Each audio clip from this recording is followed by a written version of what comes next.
Fantasy as a genre lets the author's imagination go wild. What interesting new worlds, what fascinating new races will they come up with? The possibilities are endless and are only limited by your, well, fantasy. So naturally, most works of fantasy are just a carbon copy of Tolkien. So yeah, it's medieval Europe, everyone's gay for swords. Aside from humans, of course, there's the elves who are like long-haired people with pointy ears who talk like this and needlessly over-pontificate everything they say. And then there's the dwarves who are just like short people who like to mine, and for some reason they talk in a Scottish accent because, you know, whatever. And then, of course, there is the Dark Lord who's evil because he's evil and the heroes have to fight against him because, you know, the heroes are good and they don't like evil. Now, of course, this is not all fantasy and some people have done really creative things with the genre. However, even those works fall into some relevant traps. And the one we're talking about today is politics. Most fantasy authors have no fucking idea how political systems work, and it's painfully obvious. The Dark Lord hath murdered the king, and so the entire country fell, because that's how countries work, right? This one person is dead, and so the entire country just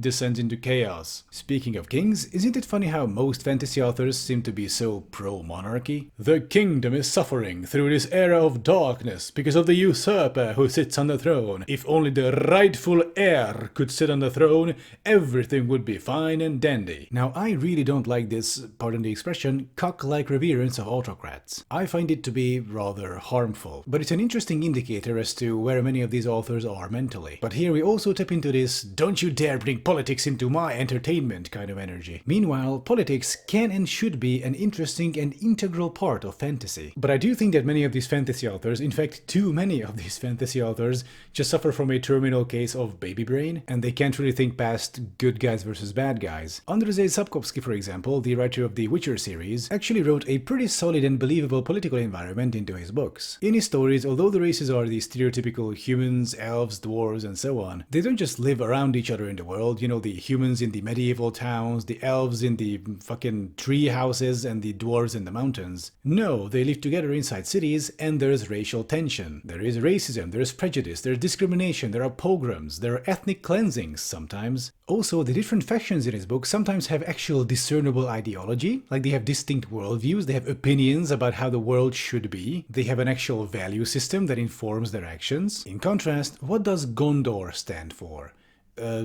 Justice?